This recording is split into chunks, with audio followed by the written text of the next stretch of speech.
Hey everybody, I'm just here in the car finishing packing. We're driving tomorrow. We're going out to the San Juan Islands to our summer place for the next couple of months. But I wanted to get out a quick video with how crazy everything has been this week. Well, I feel like every week has been crazy this year, but with business daddy and government daddy fighting and all the wild price action yesterday, just wanted to do an update on the key charts and things I'm watching and what we've been saying about dips being for buying and that strength we've seen in the broader indices really held true this week. We just had a close above 6,000 points on the S&P 500, and that's our highest weekly close since the all-time high earlier this year, which was at, what was that? 6,166. I have my iPad with some notes here, so I don't forget any charts. So great sign of strength. We're only 2.5% below that all-time high, and I suspect we're going to see all-time highs sooner than later, as we've been saying for weeks now.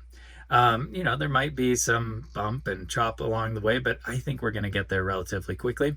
In terms of Bitcoin, we had a great daily close today. So yesterday, things broke down and it almost looked like there was a head and shoulders pattern that was pointing to a $93,000 price target. But then we bounced back up, and I was looking at the chart this morning and said, okay, if it closes at above 103,700, which corresponded to some previous swings, that was a sign of strength for me that maybe we weren't going to correct more, and we got that. We closed at like 104,400, somewhere around there for the daily close. Don't quote me on that exact number, but it's somewhere around there.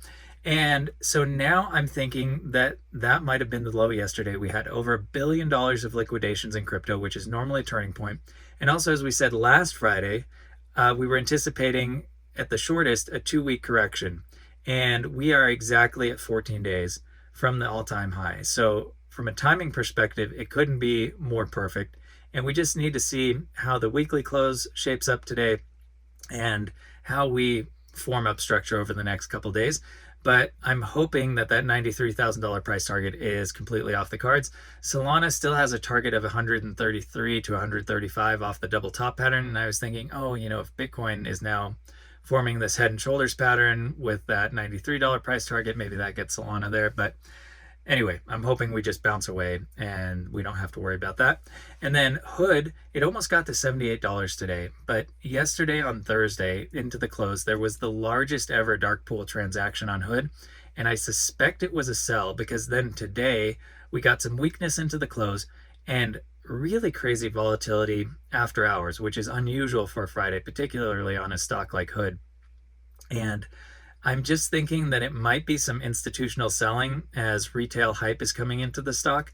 So definitely watch out. We're getting close to the $83 price target, and that's still on the cards. I was doing some price and time extensions just based on the last 2 moves up, and that was roughly targeting June 17th, so a little over a week from now.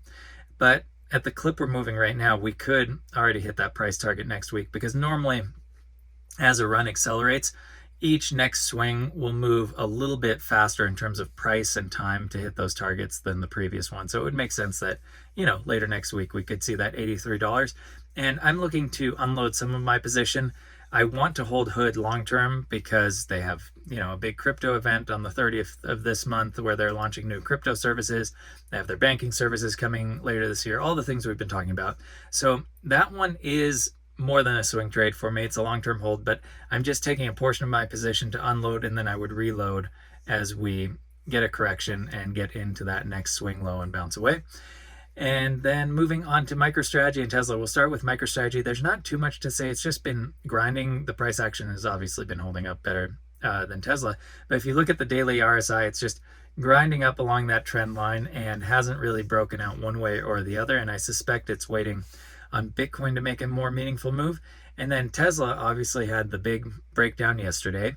And I had a limit order at $280 that filled.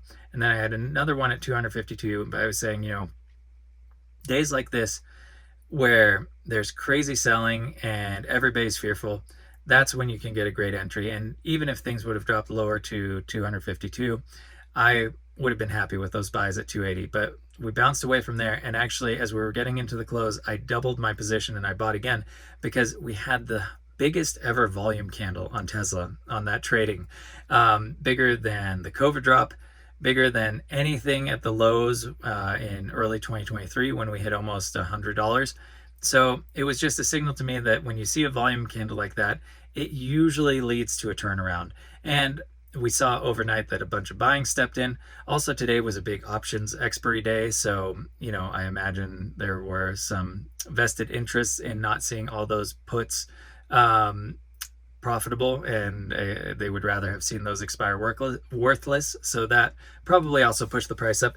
But I suspect we're going to get past this relatively quickly, and we'll see a bounce on Tesla in the next week or two. And that relates to the pair trade because it has swung greatly in the favor of MicroStrategy over the last couple of weeks. And I suspect that it will shift as we see bounce in Tesla to favor Tesla again on that pair trade. So just be watching that. In times like this, I'm doing a lot of TA on the charts and looking at RSI levels and volumes, and I'm analyzing Tesla and MicroStrategy separately. And I was chatting with Mopbot yesterday, and I was like, I'm almost over analyzing right now, and things are a bit news driven, as we saw yesterday.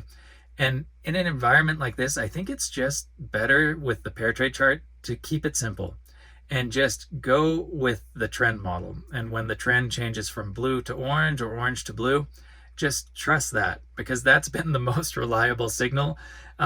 Sometimes all of the TA can give you a little bit of an edge, but honestly, right now, it's been keeping me from making decisions in a timely manner because I'm like, oh, but this factor and that factor could cause it to be a false flip. Just trust the trend model. It's really solid. If you set it on loose or very loose, then it becomes a bit more accurate and it takes out some of the noise in the trend flips and makes it a little bit more solid. So something you can try there, particularly for the environment we're in right now. And I'll demonstrate that on Monday once I get my computer set back up. And last thing I want to mention were the Bitcoin Treasury, the Bitcoin Treasury plays, because they were very weak today outside of DeFi Development Corp. But DeFi Development Corp had been really weak for over a week. Lots of use of the word weak there. Anyway, but it got down to like 15 or 16 bucks when it was, I think, up at 50 or something. It has really gotten hammered, but it had about a 30% bounce today, so that one was strong. ASST, I was starting to build a position because it had a clear bottom and it had a fourth time breakdown. So thankfully, as I was building the position, clear and validation, I set my stop order just below that and closed out that position. And now I put in a new limit order for ASST at $5.45, which is the next volume cluster and zone of support. So I'm still playing that one. ASST has been one of the stronger ones. Some strength came back into CEP this week, and then it got, saw some more selling towards the end of the week. So be selective with these because not all of them are created equally, and there are new ones popping up every day. There was one a couple days ago that James posted about Logitech something. I can't even remember the ticker, but I played it for the day and made like 30% on it. And then today, KNW Labs, I got in on that one. It spiked overnight when they had announced their Bitcoin Treasury. And then it pulled back and I got in at 82 cents. And then it got all the way up to $1.67 at the close. My sell was at 157. I didn't quite nail it because it was moving up and down like crazy. But an 82% gain for a day, even on a small position, was awesome and just a nice way to close out the week with an extra little win. I wouldn't marry a lot of these Bitcoin Treasury plays. I would tread carefully and, just day trade them if you have the ability to do that and time to sit in front of the charts and, obviously manage risk and position size and set a stop loss. But there can be some good gains to be had. Anyway, look forward to seeing you guys Monday. I got to figure out where I'm going to set up for a recording because our place on the islands is a bit of a shack and I need to find a nice background and area to record. But I'm sure we'll figure it out. Hope you guys all have a good weekend. Bye for now.